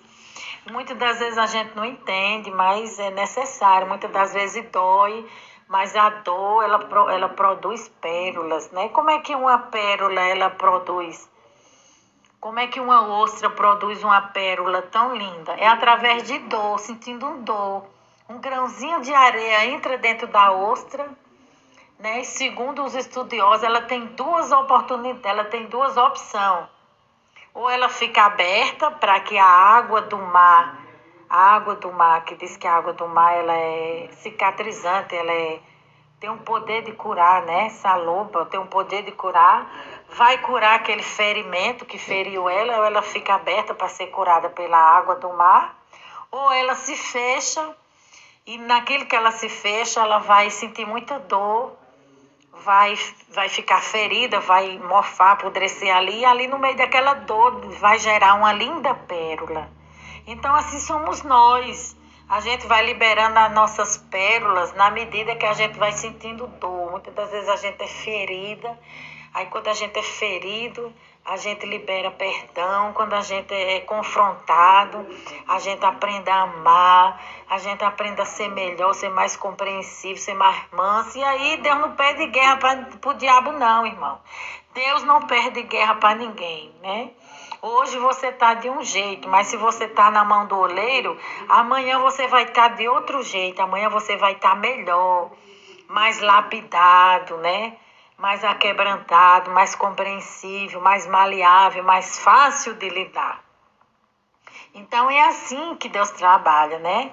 E na vida de Moisés não foi diferente, mas eu vou enviar pragas, eu vou estar com você o tempo todo. Deus é quem capacita o homem. Então, Deus está falando para Moisés, faça tudo o que eu lhe mando, porque eu é quem vou estar no comando. Eu é quem vou estar na frente dessa batalha. Eu é quem sou o general de guerra. Eu é quem vou te dar a vitória. Não se preocupe com o faraó. Não se preocupe com o homem. Porque o homem, o coração dele está nas minhas mãos. E eu faço como eu quero, né? E depois de muito esforço e sofrimento, Moisés aprendeu a depender da glória de Deus. O deserto não tira a força do homem, mas o ensina e o fortalece. Tá vendo? O deserto é lugar, né? É lugar do nosso caráter ser forjado. Deserto é uma escola de Deus, né? Deserto é o lugar onde Deus leva o homem para trabalhar na vida dele, né? Para que ele se aproxime de Deus, para que ele conheça a glória de Deus. No deserto a gente vê a glória de Deus, assim como Moisés. Aonde foi que Moisés viu a glória de Deus? No deserto, tomando conta do rebanho, das ovelhas de Jetro, seu sogro, sacerdote. Ele estava lá tomando conta das ovelhas e a glória de Deus se aproximou dele e ele ali pôde conhecer Deus de perto, não de longe. Então, na nossa vida não é diferente, né? Deus está trabalhando, então deixa Deus trabalhar. Então, aqui nós vamos entrar para a palavra de Deus em João 17. João 17 é a oração poderosa, a oração intercessora de Jesus, que Jesus fez por ele, pelos seus discípulos, né, pela sua igreja e por nós. Porque Deus já te via lá na frente, Deus já sabia o que você ia passar. Então, Deus, já sabendo o que você ia passar, levantou Jesus para interceder pela tua alma, pela tua vida. Como Deus é zeloso, tá vendo? Como Deus é um Deus glorioso, um Deus bom, né? Um Deus de bons feitos, um Deus que cuida da gente nas mínimas coisas. A gente pensa que Deus não está cuidando da gente, mas Deus cuida. Deus cuida. A Bíblia diz que Deus cuida de uma tal maneira que é incompreensível para a mente humana, né? E Jesus, em João 17, ele fala, Jesus falou assim, e levantou seus olhos ao céu e disse, Pai, é chegada a hora, glorifica o teu filho, para que também o teu filho te glorifique a ti. É chegada a hora. Então aqui era uma preparação. Horas antes, né, Jesus tinha se preparado com seus discípulos, né, porque Jesus ele já havia falado para os seus discípulos que ele iria partir. Então ele estava se preparando. E ele estava sempre preparando os seus discípulos e avisando, meu tempo é chegado, minha hora é chegada. Horas antes dele partir, ele fez essa oração poderosa por ele mesmo, pela sua vida e pelos seus discípulos. Então, ele está falando daqui, ó. Jesus falou assim, e levou os seus olhos ao céu e disse, Pai, é chegada a hora, glorifica teu filho. Que hora é essa? É a hora que ele ia ser morto, que ele ia ser crucificado, que ele ia entregar a sua vida por mim e por você, por nos amar, para que a gente fosse livre, liberto dos aguilhões da morte e do pecado, né? Que a gente outrora estávamos mortos em nossos deleites, né? Mortos em nossos pecados, mas Jesus veio para dar vida e vida e abundância. E Jesus está falando, Pai, Senhor, me glorifica. Aquilo que o Senhor tem reservado para a minha vida, Senhor, me abençoa. Porque Jesus, ele recebeu a glória, né? Aqui ele recebeu a glória de Deus e depois ele devolveu de volta a glória para Deus, porque o intuito de Jesus era receber a glória para glorificar mais ainda o nome do Pai, né? Esse era o desejo do coração de Jesus, era glorificar a Deus, engrandecer a Deus, mostrar para o homem que Deus é grande, que Deus ele é poderoso, ele é imenso, ele pode todas as coisas. Ele é misericordioso, ele é bom, ele é um pai bom, ele é um pai de misericórdia. Jesus estava mostrando isso com as suas atitudes, né? A sua vida mostra, a vida de Jesus, né? Que ele passou aqui na terra, né? Todo o seu viver, toda a sua história foi para glorificar a Deus. O intuito dele, de Jesus, era glorificar a Deus. Jesus nunca quis a glória para si, mas ele tinha a glória, ele recebia a glória e devolvia a glória para o Pai. Como Jesus é maravilhoso, né? Como Jesus é lindo, é poderoso. A gente tem que aprender com ele. Seguir os passos dele.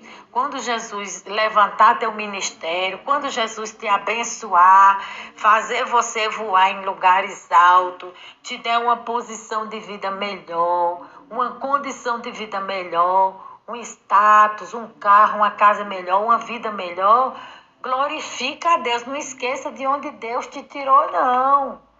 Né? Porque muitas das vezes Deus tira a gente lá do fundo, né? Da lama, do buraco, lá do fundo do poço, e a gente esquece de quem outrora a gente era. A gente não pode esquecer. E a gente tem que entregar a glória para Deus, a gente tem que glorificar a Deus em tudo.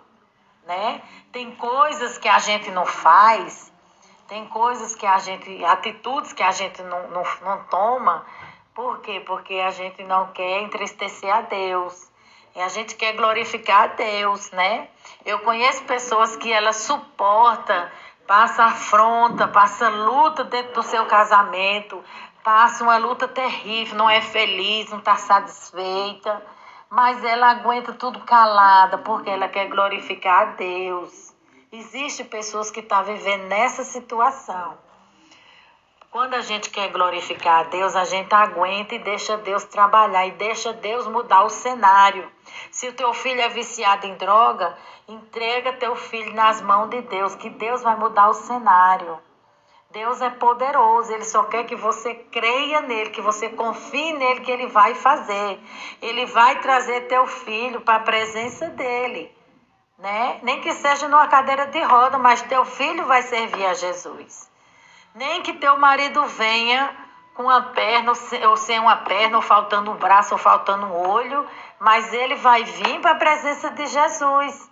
Porque quem é o coração que não se rende a Deus? Quem é o homem para dizer que não quer obedecer a Deus, que não quer servir a Deus? Deus ensina e Deus convence, né? Ele é justiça, ele sabe trabalhar, né? Ele mostra seu poder. Deus é Deus. Deus é grande, é forte e é poderoso. Tudo que Jesus fazia aqui na terra era para glorificar o Pai. E Deus vocacionou a igreja para algo.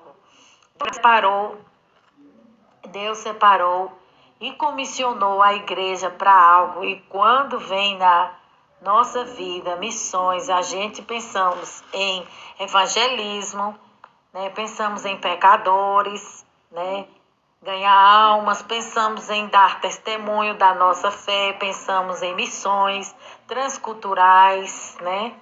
Além das nossas fronteiras. E quando se referimos a missões, pensamos em plantar igrejas, culto, essas atividades que fazem o reino de Deus avançar ou crescer. A prática das boas obras, a piedade, tudo isso é correto, deve ser feito, está incluído no chamado da Igreja de Cristo. Entretanto, essas coisas não são um fim em si mesmo. As missões, né, os evangelismo, a pregação, o pastorado, o diaconato, né? A plantação de igrejas não é o fim em si mesmo, é um meio para um fim mais elevado. A nossa grande missão, na verdade, é a glória de Deus através das boas obras, a glória de Deus através da pregação, a glória de Deus através das missões, a glória de Deus através do evangelismo, a glória de Deus através da nossa santificação, a glória de Deus através do nosso ministério. Essa sim é a nossa grande missão aqui na Terra, né? Essa sim é a nossa grande missão na Terra. Não é fazer discípulos apenas, plantar, né? Levar a conversão milhões. Uma pregação ganhou quase 3.000 almas, né? Não é isso. Ele está falando que o intuito de tudo isso que a gente faz aqui no reino de Deus é para a glória do seu nome, né? Esse é o ponto central. convenções das pessoas. Está falando, nossa grande missão é glorificar a Deus. A Bíblia diz, faça tudo para a glória de Deus. Em 1 Coríntios 10, 31, a glória de Deus através dessas coisas, em 1 Coríntios 10, 31, deixa claro. Portanto, quer comais, quer bebais ou façais outra coisa, qualquer coisa, fazei tudo para a glória de Deus. No original grego, a ideia de Paulo é para a promoção da sua glória. Tudo o que você faz tem como fim exaltar ao Criador, dar crédito a Deus. Qual a última vez que você bebeu um copo de água numa moringa? Moringa é um tronco de ave, né? Um pedaço de tronco de ave. Numa talha, a talha é uma vasilha de barro. Numa bica, para a glória de Deus. A Bíblia diz, para tudo, por tudo, dai graças, né? Por tudo dás graças. Se vai tudo bem, graças a Deus. Se vai tudo mal, graças a Deus. Eu tropiquei, levei um tropecão, tropecei lá na rua, meu pé, graças a Deus. Fui xingada, fui maltratada, fui perseguida, fui humilhada, graças a Deus. Porque tudo contribui para o bem daquele que serve a Deus. Tudo seja para a glória de Deus, que ele cresça ou diminua, que ele apareça e eu me constranja com a sua glória. Já pensou? Que coisa linda? E todo o seu amor, né? 1 Tessalonicenses 5,18 fala, qual o dia que você bebeu? Não, aquele 1 Tessalonicenses 5,18 fala, né? Que tudo que seja feito, né, para a glória do Senhor, né? Aí aqui o comentarista está falando, qual o dia que você bebeu um copo de água e agradeceu a Deus? Qual o dia em que você comeu arroz e feijão e deu glória a Deus? Comeu tendo em vista a honra de Deus. O nosso trabalho é fazer o nosso trabalho, ele tá falando aqui, o nosso trabalho é fazer uma faxina. Tem pessoas que fazem faxina e ficam reclamando, tô toda quebrada, tô toda arrebentada. Ai, meu Deus, esse dinheiro não valeu a pena. Fica murmurando, não murmure, glorifica a Deus, porque tantas pessoas queriam ganhar esse dinheiro que você adquiriu, trabalhando honestamente, mas dê glória a Deus, porque Deus te capacitou, Deus te deu saúde, te deu 2 braços, 2 pernas boas para você trabalhar e trazer seu pão de cada dia para dentro de casa, né? Eu já fiz faxina até grávida, com a barrigona grande, né? Eu estava grávida da minha segunda filha, que eu tenho 2 filhas, e a minha segunda filha, se eu não me engano, era a segunda. E eu estava com a barriga grande e eu precisava daquele dinheiro, né? Precisava daquele pão para trazer para minhas filhas. Fiz uma faxina com a barrigona, né? Na época eu ganhei R$50, mas eu fiquei tão feliz, tão satisfeita, né? Então é isso que agrada a Deus. A gente tem que glorificar a Deus no pouco e no muito. A Bíblia diz, ser fiel no pouco, ser fiel no pouco e eu te colocarei no muito, né? Em tudo dai glória a Deus. Em primeiro lugar, a palavra glória significa majestade de Deus, a grandeza de Deus, a magnificência de Deus, o poder, a sabedoria. Então, quando você está dando glória a Deus, se refere à sua majestade, porque Ele é Rei e Senhor, onipotente, onipresente e onisciente. Aleluia, é um Deus grandão, ô glória. E quando Paulo diz, fazei tudo para a glória de Deus, ele está se referindo à majestade, à honra, à glória e o louvor. Seja dado ao Rei Jesus, ele seja honrado, todo crédito é de Deus, venerado e adorado, né? Exaltado, isso é fazer tudo para que essa majestade receba honra, agradecimento, para que em todas as coisas seja Deus glorificado no seu dia a dia, né? Positivamente, né? Você, Senhor, obrigado, né? Por mais um dia, por eu estar vivo, por eu estar de pé, no dinheiro que o governo colocou na sua conta, pessoas que recebem benefício do governo. Glorifica a Deus, porque você tem esse benefício. Tem tanta gente que quer um benefício do governo e não tem. Está tentando até hoje em dia e não conseguiu. Então, por tudo, a gente tem que dar graça e parar com esse negócio de estar murmurando, porque a murmuração atrai maldição, só atrai coisa ruim para a vida de quem pratica essas coisas. Glória a Deus pela roupa nova que você adquiriu, que você ganhou, foi presenteada. Obrigado, Deus, pela porta de serviço. Glória a Deus. Veja só, a Escritura mostra de A a Z, de Gênesis e Apocalipse, gira em torno da glória de Deus, né? Toda a Bíblia está voltada para glorificar o nome do Criador de todas as coisas, né? Ele está falando. A criação do universo, o cosmos, ou seja, tudo que existe de uma partícula de poeira, ou seja, do microcosmo, ou seres unicelulares, até o microcosmo, Via Láctea, o sistema solar foi feito com a finalidade, porque Deus fez o sol, a lua, as estrelas, os animais, os mares, o Oceano Atlântico, Índico, o Oceano Pacífico, o peixe-espada, a Chapada da Diamantina, os Alpes Suínos, a Cordilheira dos Andes, e faz o Foz do Iguaçu, né? Salmo 119, verso 1 fala: os céus proclamam a glória de Deus e o firmamento anuncia as obras das suas mãos. Oh, lindo essa palavra, oh, glória. Quando você vê os céus, aquilo para a existência de Deus mostra a grandeza. Eita, que palavra maravilhosa é essa. Desse grande arquiteto, o sistema solar, tudo é para a sua glória e louvor. Esse universo mostra a sabedoria dele, né? Aqui tá daqui, o salmista fala desse jeito, ó. Os céus proclamam a glória de Deus e o firmamento anuncia as obras da sua mão. Então tudo foi ele que fez, né? As obras das suas mãos, tudo que Deus fez seja glorificado, as pequenas coisas, as grandes coisas, as mínimas, as invisíveis, as insignificantes, né? Tudo foi feito para glorificar o nome do nosso Pai Celestial. A sabedoria é dele. E depois de revelar a grandeza dele, e com a finalidade dele receber glória, a Bíblia diz que porque dele e por ele, para ele são todas as coisas, glória, pois, a ele, né? Lá em Romanos, capítulo 11, 36, eternamente amém. Então, tudo foi feito para ele, por ele, porque ele é digno de toda honra e de todo louvor. Né? Só ele é merecedor de todas as coisas.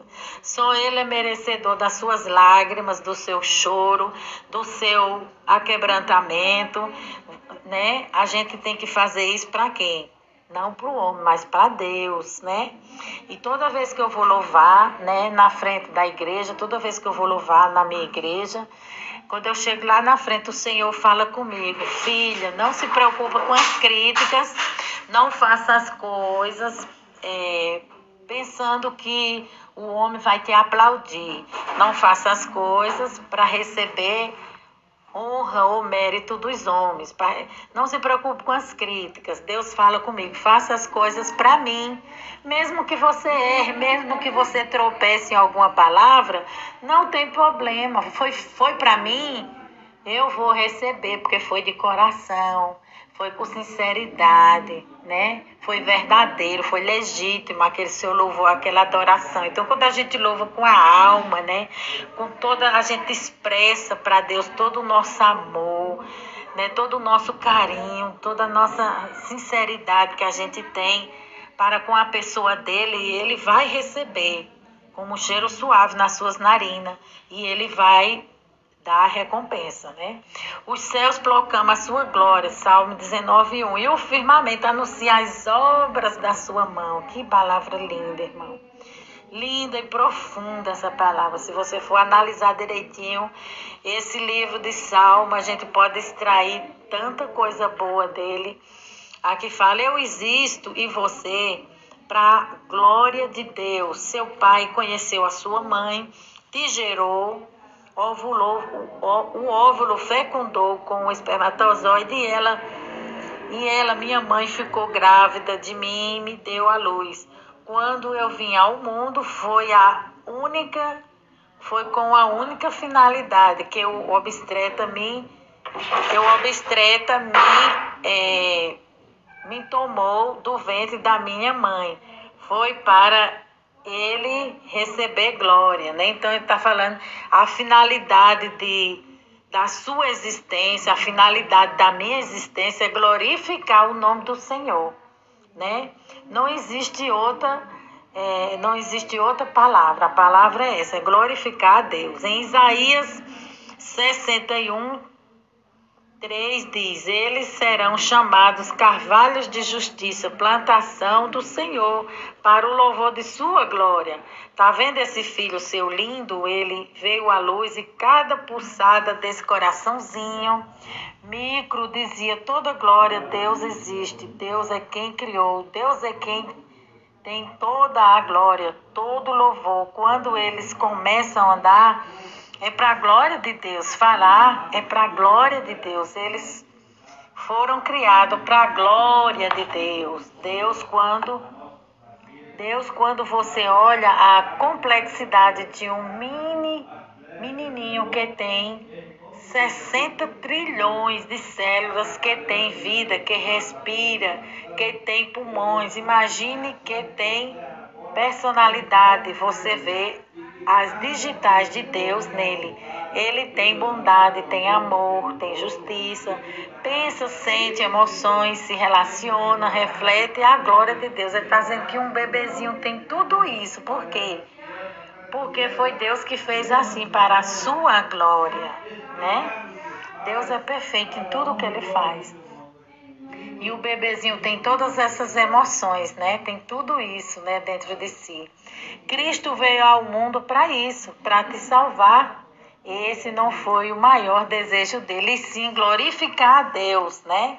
Na sua vida e na minha vida. No resgate da sua vida e no resgate da minha vida, Cristo glorificou o Pai Celestial. Em Hebreus 1 diz: ele que é o resplendor da glória, a expressão exata do ser de Deus. Cristo diz: quem vê a mim, vê o Pai, aos discípulos. As obras de Cristo foi para glorificar o Pai, curas, milagres, expulsou demônios, ressurreição de Lázaro, cura do cego, Talita, né, a menina que ele ressuscitou, e tantos outros milagres Jesus fez que a Bíblia diz que não tem como conter, não tem como escrever o tanto de milagre que Jesus operou aqui na terra, que Jesus fez. Então Jesus, ele fez muito milagre para que o nome de Deus fosse glorificado muitas vezes, muito mesmo, fosse engrandecido, né, em sua vida, nos seus feitos. João 14:4 diz: ao receber a notícia, disse Jesus: esta enfermidade não é para a morte, e sim para a glória de Deus, a fim de que o Filho de Deus seja para ela glorificada. Então, existiam pessoas naquela época que carregavam enfermidade no seu corpo, né? A Bíblia fala de um homem que ele tinha uma enfermidade, e alguém chegou e falou: ele está enfermo é porque ele pecou? Não, e Jesus falou: não, ele está enfermo é para que o nome do Senhor venha a ser glorificado na sua vida. E então isso quer dizer que nem toda enfermidade que há na vida do homem é porque o homem está em pecado. Existe enfermidade que Deus permite, que é para que seu nome venha a ser glorificado na vida daquela pessoa. Quando Jesus diz: tirem a pedra, e disse: Lázaro, vem para fora, Lázaro, ressurge dos mortos, Deus é glorificado. Deus te salvou para Deus ser glorificado. Efésios capítulo 1, verso 12. Em Cristo fomos também feito herança, predestinado a fim de sermos para louvor da sua glória. Em um sentido até A queda do homem, ele está falando até a queda do homem, né? Aconteceu para a glória de Deus. Foi para a glória de Deus. Quando Adão e Eva tocam na fruta da árvore do conhecimento do bem e do mal, e Caim, o pecado entra, até isso glorificou a Deus, porque através da queda os atributos de Deus foi revelado, justiça, santidade e amor, e Deus foi glorificado. Então tudo que aconteceu no jardim do Éden, né, Deus já estava na frente, Deus já sabia tudo o que aconteceu, e aconteceu tudo ali para a glória de Deus e com permissão de Deus, porque nada sai do controle dele, tudo está sobre o seu devido controle, né? Tudo está nas suas mãos, tudo está no seu domínio, no seu poder. Um comentarista diz: fazer tudo para a glória de Deus é a grande lei do universo. Para isso, a flor desabrocha, o pássaro canta, né? Os rios murmuram. Do ponto de vista celestial, todas as ações, todas as criaturas espirituais, como anjos, têm o mesmo propósito divino, a glória de Deus. Então, até os anjos, né? A gente sabe que os anjos Deus criou para o servir, assim como o homem também, né? Deus criou o homem para a sua glória, né? O homem foi criado para ser a sua imagem e a sua semelhança. Satanás que veio distorcendo, né, tudo, mas Deus criou o homem com o propósito de glorificar o seu nome. E os anjos, Deus o criou para o servir, para o glorificar. Existe uma classe de anjo que está ao redor do trono de Deus, dizendo: Santo, Santo é o Senhor dos Exércitos, né? A Bíblia diz: Isaías teve uma grande visão de os anjos cantando em Sião, em volta do seu Deus, diziam assim: Santo, Santo é Deus, Santo, Santo é Deus, cantavam os serafins. Tem até um louvor com essa palavra. Então, os anjos de Deus, eles foram criados com esse intuito de o adorar, né? Então, se os anjos de Deus adoram a Deus, a sua excelência, a sua majestade de dia e de noite, quem somos nós para não adorá-lo, né? Nós temos que adorar a Deus a tempo, a fora de tempo, na dor, na tristeza, na alegria. Não é só dar glória a Deus quando tudo está bem, não. A gente tem que aprender a dar glória a Deus quando as coisas não vão bem, quando o vento sopra contrário, né? Quando quando o carro está andando na contramão. Então a gente tem que aprender a dar glória a Deus, né? E Deus nos ensina, assim como ele ensinou para Moisés, Deus nos ensina hoje em dia também, através das lutas, das tribulações. É uma forma de Deus nos ensinar a glorificar o seu nome. Será que vamos fazer tudo a partir de hoje com essa motivação? Então ele está falando, toda motivação que tiver guardada no seu coração, essa motivação seja certa, né? Essa motivação seja em adorar a Deus, a motivação do seu coração seja em agradar a Deus, em servi-lo, né? Seja uma motivação santa, a motivação do seu coração ela esteja inclinada e voltada para Deus, porque o nosso coração é enganoso, quem o conhecerá, né? Mas o nosso coração espiritual, né, a Bíblia fala que ele tem que se render ao Senhor e ele tem que dar glória ao seu nome. João 17 é uma oração sacerdotal. As verdades desse capítulo 17 são tão amplas, tão profundas, tão altas que seria quase impossível alcançar todo o conteúdo descrito aqui, só podemos tocar as obras desse conhecimento. O teólogo do século XVI disse sobre a oração sacerdotal de Jesus em João 17. É a maior oração já oferecida na terra. Ela é chamada de Santo dos Santos das Escrituras. Temos tanta a oração que Jesus fez, né? A oração que Jesus aplicou aqui, né, na sua vida, a oração que foi feita, né, em prol do seu povo, em prol da sua nação, em prol de nós, é uma oração tão verdadeira e tão santa que diante dessa oração, diante dessa palavra, a gente tem que se render, tem que tirar a sandália dos pés, né? Que quando fala essa passagem, a gente lembra de Moisés, que Moisés ele tirou a sandália dos pés, significa deixar as coisas do velho homem para trás e que o novo homem ele venha se render ao Senhor, venha se prostrar diante da sua majestade, da sua excelência, porque Jesus é Rei e Senhor, né? E quem somos nós para questionar a sua ordem, questionar a sua vontade? Nós temos que se render a Ele, deixar Ele governar nossa vida, governar nossas emoções, governar nosso dia a dia, nosso coração, nossa mente, né? Muitas das vezes a gente quer governar a nossa vida, quer dirigir a nossa vida e a gente faz tudo errado, né? É um desastre quando isso acontece, mas quando Deus está no centro da nossa vida, aí tudo vai bem, tudo dá certo, quando Deus faz as coisas, né, que Ele quer fazer em nós. Aí aqui fala assim, glória a Deus. Felipe Melanchthon, amigo de Lutério, disse: não há voz que jamais se tenha ouvido no céu, nem na terra mais exaltada, mais santa, mais fecunda, mais sublime do que a oração feita pelo próprio Filho de Deus, Jesus Cristo, né? Então aqui ele era um reformador, ele era um homem bem importante, conhecedor das escrituras, que está fazendo esse comentário, né? Que eu pego alguns comentários, algumas passagens, alguns testemunhos para trazer aqui, confirmando a palavra de Deus. Então, esse comentarista aqui está falando que a oração que Jesus fez foi perfeita, foi santa, é santa. E essa oração, o único que tinha condições de fazer essa oração é Jesus, porque Jesus, como homem, ele é santo, 100% homem, 100% santo, e como Deus, ele também é santo. Jesus não tinha e não tem pecado, então ele é santo, santo, santo. Tanto que quando ele fazia a oração, o céu se abria na hora. Deus ouvia a oração de Jesus de imediato, né?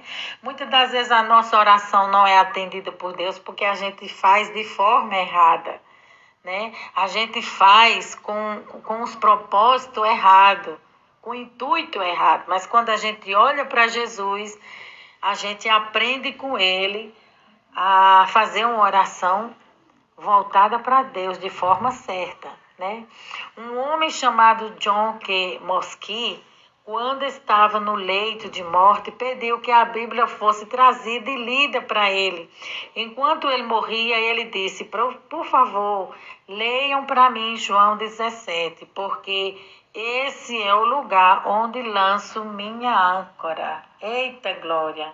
Quer dizer, ele quis falar que ele descansava em Deus, ele descansava nas promessas de Deus, ele descansava e confiava na palavra de Deus. Em Deus a gente pode, Deus ele é o nosso porto seguro, né?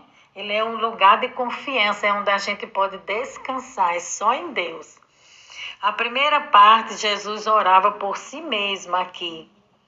A segunda parte, ele orava pelos discípulos que estão ali com ele. E a terceira, ele ora pelos discípulos que ainda viriam. Que no caso, é eu e você, somos nós, né? Aí aqui fala assim, verso 2: assim como lhe deste poder sobre toda a carne, para que dê a vida eterna a todos quanto lhe deste. Então ele está falando, Jesus está falando para o Pai: tu me desse poder, tu me desse autoridade, e eu quero passar esse poder, essa autoridade, né, sobre os prazeres, as obras da carne para minha igreja.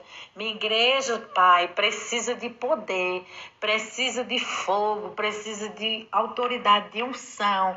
Então, esse poder que o Senhor derramou sobre minha vida, delegou sobre mim, para eu vencer as obras da carne, eu quero passar esse poder, delegar esse poder para meu povo, para minha igreja, porque as portas do inferno não prevalecerão. É isso que Jesus quer falar. E no verso 3 fala: a vida eterna está.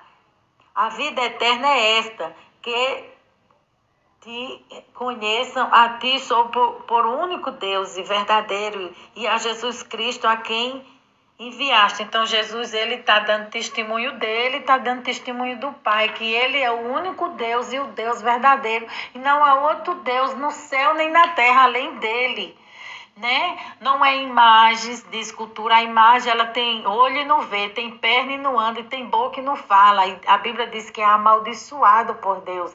Deus, ele abomina quando alguém coloca um Deus na frente dele, um Deus morto, feito pela mão dos homens.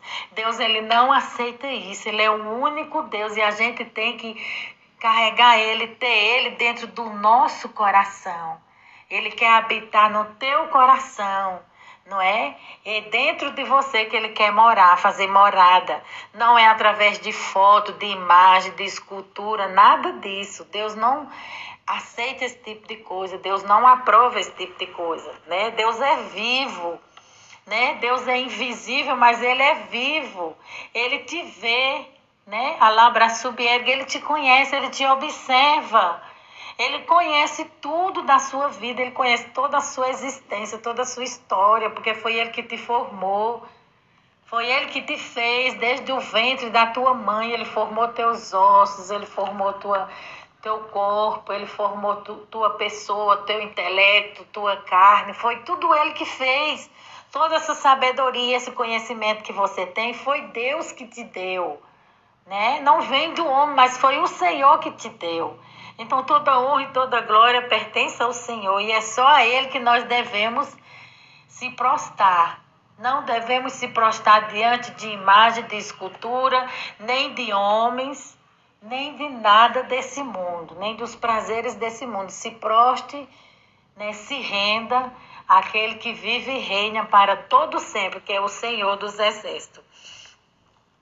Aí aqui fala assim, verso 3, a vida eterna é esta, que te conheçam a ti, só por um único Deus e verdadeiro, a que Jesus Cristo, a quem enviaste. Então ele é o Deus verdadeiro, o qual nós adoramos. Nós não adoramos a Maria, a Pedro, a Paulo, a João, porque não existe esse negócio de santo e santa. O único que tem poder nos céus e na terra, que foi delegado por Deus, que venceu a morte, o aguilhão da morte, na cruz do Calvário, né? Que tem poder no céu, que manda e desmanda, é Jesus. Ele é santo, só ele é santo, a ele toda honra e toda glória, né? Então, se você quer falar com Deus, você tem que falar com Jesus. A sua oração tem que ser dirigida a Jesus, e Jesus vai transmitir a tua oração ao Pai. Jesus vai interceder por você. Jesus vai te ajudar nessa missão. E o Consolador vai te lembrar, né, da palavra de Deus. O Consolador vai te lembrar de tudo aquilo que você recebeu de Deus. O Consolador vai te fortalecer, vai te acalmar, vai te sarar, vai te mostrar o caminho que você tem que andar e vai te convencer. A Bíblia diz que o Consolador, ele tem um papel de ajudador, né? Ele é o nosso ajudador aqui na terra. Jesus disse, eu vou para o Pai, mas vou deixar alguém para tomar conta de você. É o Consolador, seu amigo fiel, né? Cuidado quando você for dirigir palavra a ele, porque ele é sensível, né? O Consolador, a gente tem que ter, assim, um cuidado extremo, um cuidado grande quando a gente for falar com ele, porque a Bíblia diz que a blasfêmia contra o Espírito Santo é pecado, e a pessoa perde a salvação se ela blasfemar contra o Espírito Santo de Deus, né? O homem pode, a palavra de Deus está falando assim, o homem ele pode pecar contra Deus, pecar contra Jesus, mas ele não pode pecar contra o amigo, o Espírito Santo, porque ele é santo e ele mergulha nas profundezas de Deus, né? Ele é santo, santo e é sensível. Então, a gente tem que ter cuidado, reverência, sabedoria para conversar com ele. Verso 4 fala, eu glorifiquei-te na terra, tendo consumado a obra que me deste a fazer. Então, Jesus, ele veio com a missão aqui na terra. A missão de Jesus foi resgatar o homem do pecado, tirar o homem do lamaçal do pecado, do charco de lodo. E para isso ele sofreu, para isso ele foi humilhado, maltratado, pisado. A Bíblia diz lá em Isaías, pelas suas pisaduras nós fomos sarados. Então Jesus, ele cumpriu a sua missão, por mais árdua e difícil que foi. Jesus, ele não murmurou, ele não reclamou, mas ele fez tudo para a glória de Deus. Ele fez tudo para enaltecer o nome do Senhor, fez tudo com alegria, né? Quando os homens estavam batendo nele, chicoteando, ultrapassou uma lança no seu peito, né, que perfurou seu peito, pregou um prego nos seus pés, pregou uns pregos nas suas mãos. Jesus não murmurou. Jesus cumpriu a sua missão ao pé da letra, fez tudo certinho. Por quê? Porque ele queria glorificar a Deus. Jesus, ele foi fiel e ele é fiel. Da mesma maneira, a gente tem que copiar ele, a gente tem que imitar os passos de Jesus. Por mais falhos que nós sejamos, mas a gente tem que se esforçar, se esvaziar de nós mesmos para cumprir a nossa missão aqui na terra, porque você veio na terra com uma missão, né? Jesus falou isso para mim outrora, quando eu fui arrebatada ao céu. Jesus falou para mim: você tem uma missão na terra para cumprir. Enquanto você não cumprir essa missão, você não vem para aqui onde eu estou, não vai para o céu, né? Ele quis dizer. Então eu tenho que cumprir essa missão. Venha o que vier, eu vou ter que cumprir ela. É difícil, é árdua, mas segurando na orla de Jesus, segurando na mão de Deus, a gente vai, né? Verso 5 fala: e glorifica. Não, fala assim: e agora glorifica-me tu, ó Pai, junto a ti mesmo, com aquela glória que tinha contigo antes que o mundo existisse. Então, antes que o universo, antes que o mundo existisse, antes que o mundo fosse mundo, Jesus já era Senhor, Jesus já era Rei, Excelência, né? Príncipe da paz, e estava na sua glória, na glória do Pai, do Todo-Poderoso. Ele já tinha uma glória, ele já foi glorificar, né? E quando ele estava aqui na terra, que ele cumpriu a sua missão, ele estava pedindo a Deus que o glorificasse. Por quê? Porque Jesus queria glorificar o seu povo, queria abençoar a sua igreja, fortalecer o seu povo, porque aquela glória todinha que Jesus recebeu, ele queria devolver para o Pai, através das atitudes santas que ele estava fazendo, através das coisas certas, do caminho alicerçado, né, do caminho reto que ele estava seguindo. Ele queria glorificar o nome do seu Pai em todas as atitudes, em todas as palavras, nas mínimas coisas que Jesus fez, porque Deus é minucioso, né? Ele glorificou o nome do seu Pai, né? Quando Deus olha para mim e para você, para atender o pedido, né, da nossa oração, para atender a nossa oração, ele olha através de Jesus, porque nós somos propriedade de Jesus. Jesus pagou um alto preço pela minha vida e pela tua vida. Então, nossa vida pertence a Deus. Nossa vida pertence a seu Filho Jesus. Ele nos comprou com alto preço, o preço de sangue na cruz do Calvário. Muitas das vezes a gente não dá valor, a gente não reconhece, né? A gente esquece o que Jesus fez por nós e quer pecar. E Jesus está dizendo: não, filho, não, filha. Faça as coisas certas, obedeça a minha voz, obedeça a minha palavra. Faça tudo o que eu estou te mandando, porque o que eu estou te mandando fazer é a coisa certa. Aí aqui fala a primeira oração de Jesus, que ele veio como missionário. Ele encarnou como homem para obedecer a Deus, a consumação do plano, a redenção desde a eternidade até hoje. O fim da missão de Jesus foi na cruz. Jesus diz que eu seja glorificado, né? Êxodo, na cruz, porque eu destruí o príncipe desse mundo, que a minha morte pague pelos pecados dos homens, que eu tenha ressuscito, que eu ressuscito dos mortos. Então Jesus está pedindo para ser glorificado, né? Porque ele venceu na cruz, ele destruiu os aguilhões da morte, né? Ele destruiu o príncipe desse mundo, né, que a minha morte pague pelos pecados dos homens.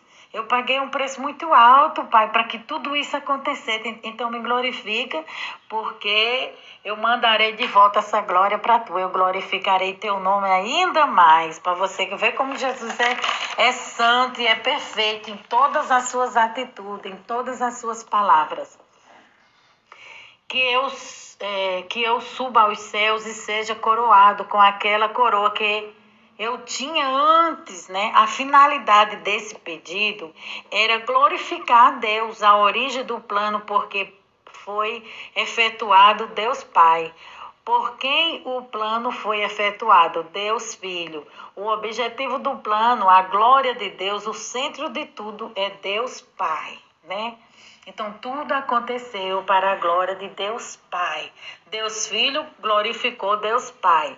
João, capítulo 3:16 fala, porque Deus amou o mundo de tal maneira, tá vendo? Que deu o seu Filho único para morrer por nós. Quem é que quer fazer isso? Ninguém. Ninguém quer dar seu filho para morrer por outra pessoa, mas Deus fez isso, porque Ele nos amou de tal maneira.